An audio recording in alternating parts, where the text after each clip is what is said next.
Good afternoon. My name is Lieutenant Colonel George Bivens. I'm the Deputy Commissioner of Operations with the Pennsylvania State Police. This afternoon up here with me I have Warren County Sheriff Brian Zabel. I have Major William Maitland, the Pennsylvania State Police Area 1 Commander, and Warren County Assistant District Attorney Cody Brown. To recap why we're here, Michael Charles Burham, 34 years of age, was in Warren County Jail on a $1 million bail for kidnapping, burglary, and related charges. During the late hours of Thursday, July 6th, Burham escaped from the Warren County Jail. Burham was last seen wearing a denim jacket, orange striped jumpsuit, and Crocs, but as we have told you previously, he has likely changed clothing. Burham is a self-taught survivalist with military reserve experience. We believe he has previously prepared to conceal himself in the woods. As previously reported, our searches have revealed small stockpiles or campsites in wooded areas. We continue to receive a strong response from the public to our request for assistance with information. The pace and scope of this investigation has continued to dramatically increase as we investigate leads in this area and adjacent states. Several of those leads included possible sightings last evening and overnight, as well as discovery of break-ins of unoccupied structures or cabins. We continue to use technology, and that includes DNA for comparisons to either include or exclude Burham from those sites. There are currently in excess of 15 federal, state, and local agencies actively participating in this manhunt. Investigators remain convinced that Burham remains in this general area, but as I have indicated previously, we are aggressively following up on all leads. Numerous state and federal partners in adjacent states are working very closely with us on this matter as we work to ensure the safety of the public. We continue to ask that people nationwide familiarize themselves with the picture of Michael Burham, and please contact us if you believe you may have seen him. Burham is considered armed and dangerous, and we ask the public not to approach him. Anyone with information is asked to contact our command post at 717-265-9650. This is a new number as we have relocated our command post with the expansion of resources. We will continue to answer calls at the number that's been previously provided as well. I am also announcing that an additional $10,000 reward has been offered by Pennsylvania Crime Stoppers, bringing the total reward to $19,500, including rewards offered by the U.S. Marshals and Warren County Crime Stoppers for information leading to Burham's apprehension. This remains a very active investigation involving in excess of 200 state, federal, and local law enforcement officers. PSP and our partners are utilizing all appropriate resources, and we are committed to the safety of the residents in Warren County and beyond. And again, I urge anyone with information or concerns, please contact our command post tip line at 717-265-9650, and we would be happy to take your questions at this time. Lieutenant Colonel, do you have any confirmed sightings? We have had a number of sightings reported. None of those has panned out. When I mentioned to you earlier about the technology, and one of the things that that we have done throughout this is when we have a sighting that appears to have some possible legitimacy, when we can, we will do something like DNA testing. We use rapid DNA technology. It allows us, as I said in my remarks, to either include or exclude. To this point, I do not have a case where we have included him in one of those sightings. What about the break-ins, and you mentioned there has been some break-ins and vandalism. Can you elaborate on that? Yes. So we're covering a lot of ground out there, and there are many public and private cabins. There are structures associated with oil and gas wells, just a variety of structures out in the national forest, and on private property as well. As we cover that ground, we're finding in some cases places have been just allowed to be unlocked or otherwise unsecured, and we're finding some that it appears that there may have been entry at some point in time in the past. And one of the things that I think you should know, some of these structures are not checked on very often, and so the fact that we find one that it appears someone may have been in there doesn't necessarily mean it was Burham. And so that's where we use additional steps to try and determine whether it may have been or not. A normal crime continues to go on while this investigation goes on, and people still break into things, and so we find that. Have you connected him to any break-in vandalism specific location? We have not conclusively done that. We have testing that's out on some locations. We continue to investigate others, and we continue to sweep through those areas. We are still finding some items that we do believe are connected to him. Lieutenant Colonel, you say you remain convinced that he is in this area. What, if anything, has developed over the last 24 hours that leads you to continue to hold that conviction? I'm not prepared to discuss those specifics, but I can tell you that, as I just said a moment ago, we continue to find items. Those lead me to believe that there is still a likelihood that he is here. I also look at the absence of proof that he has gone anywhere else. And again, without telling you all of the factors that go into that, we constantly reevaluate that position.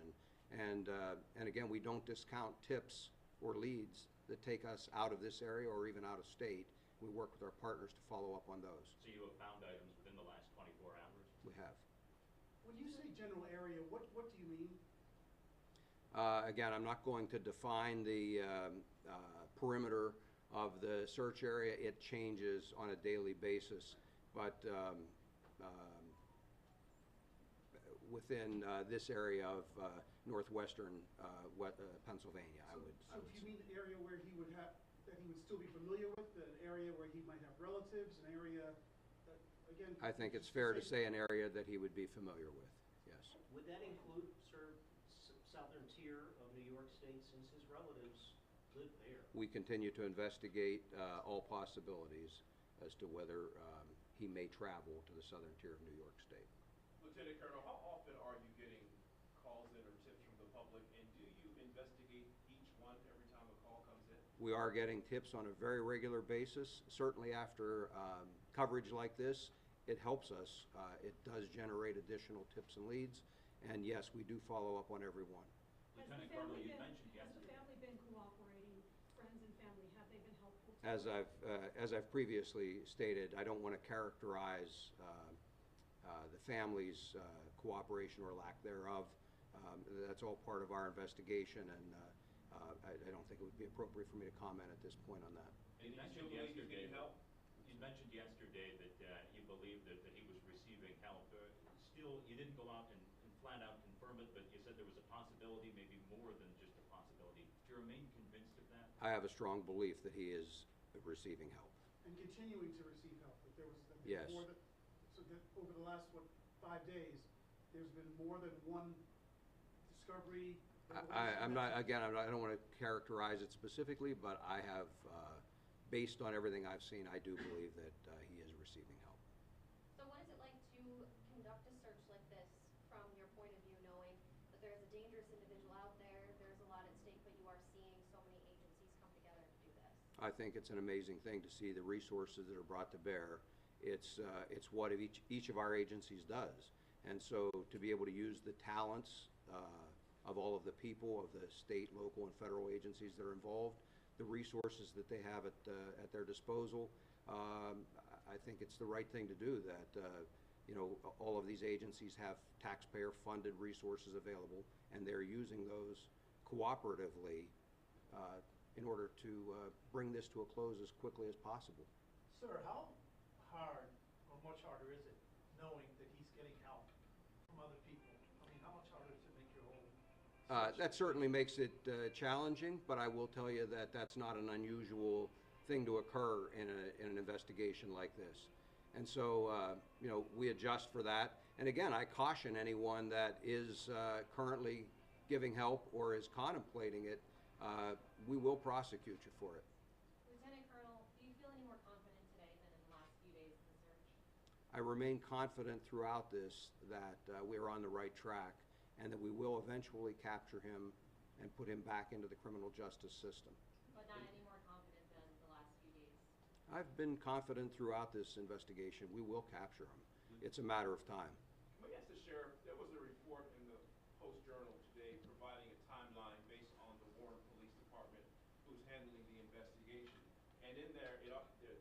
department actually confirmed it with me, that because you guys, they could not get access to the surveillance cameras outside the jail, they maintained that Burham had a 90-minute lead before anyone could determine what direction he went in. Is that accurate, and why did it take so long to get access to that footage? I guess I will speak to that in broad strokes, if you would. I was there personally very quick. We had the city police were on scene almost immediately. The technology part of that, of getting that technology to the police department or anything of that nature, I have nothing to do with whatsoever, and I won't speak on that, but it did come from the building, from the actual courthouse at 407 Market. However, back to we'll just say the head start. Literally, I would say that Burham saw red and blue lights within 2 minutes of leaving that jail. They were that close. The corrections officers were literally within 2 minutes in the parking lot. But the direction of travel was, again, it was kind of confusing. However, there were people there. The response time couldn't have been any quicker. I mean, it was that fast.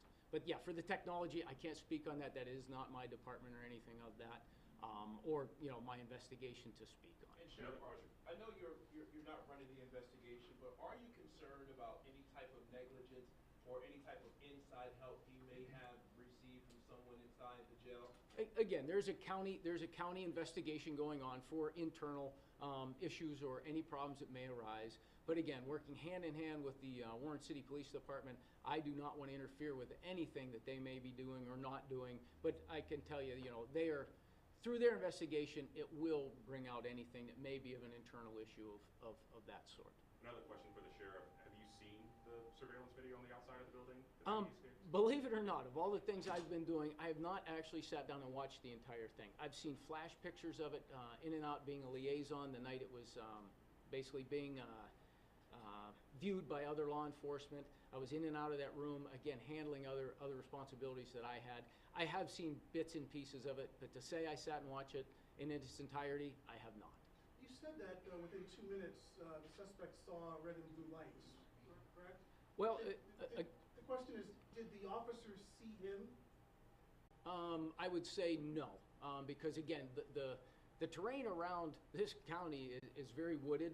The yards are still wooded and trees and all that. But my point there is, with that quick response,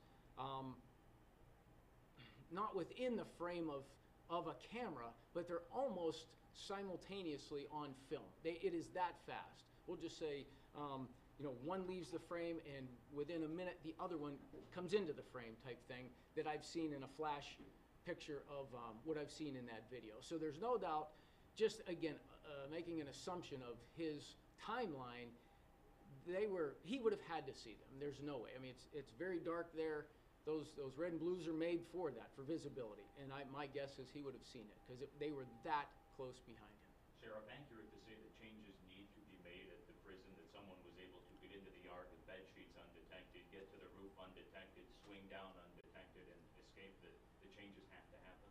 I would say that's just common sense that would say that. If a deficiency exists, and again, there's investigation into the deficiencies thereof, again, not intertwined with the Warren City Police Department's criminal investigation.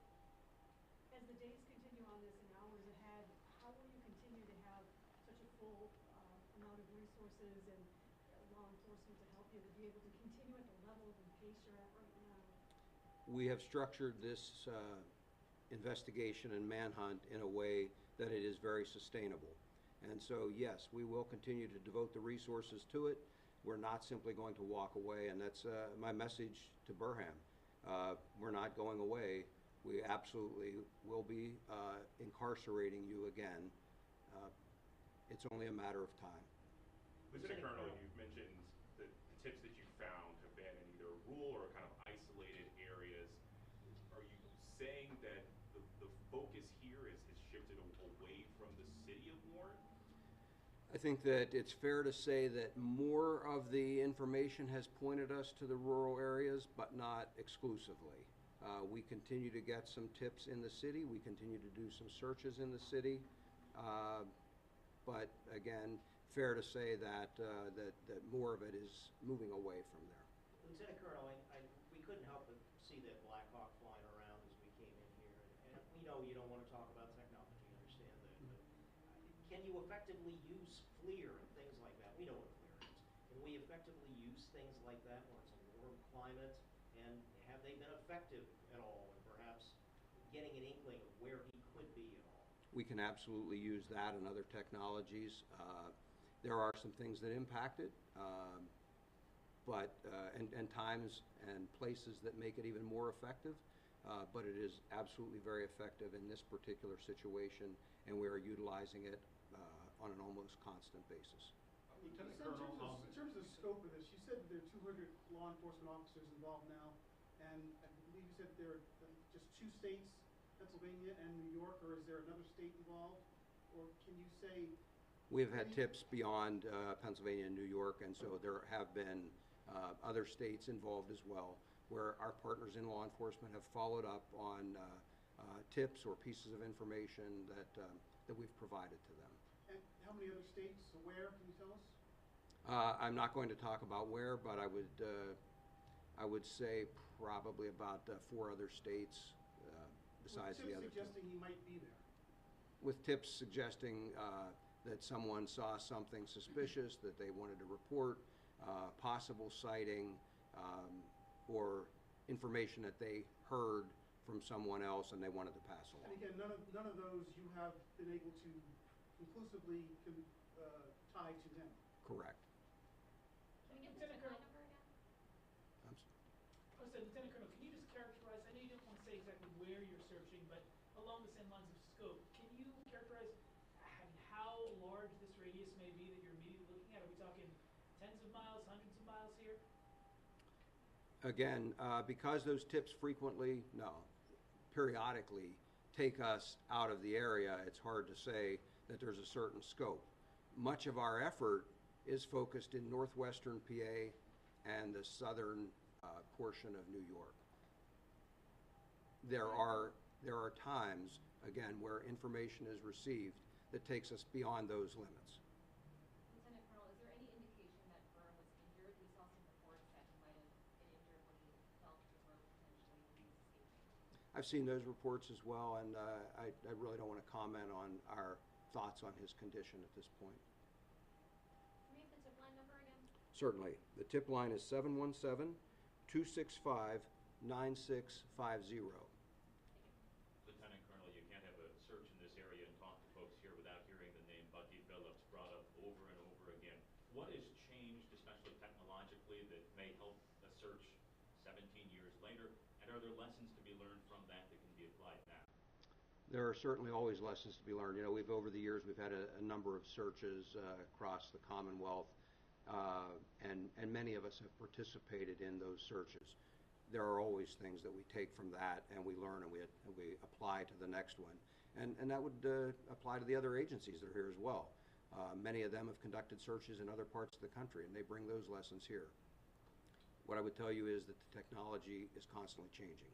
Much like your cell phone changes over a period of a few years, so does the technology that's available to law enforcement.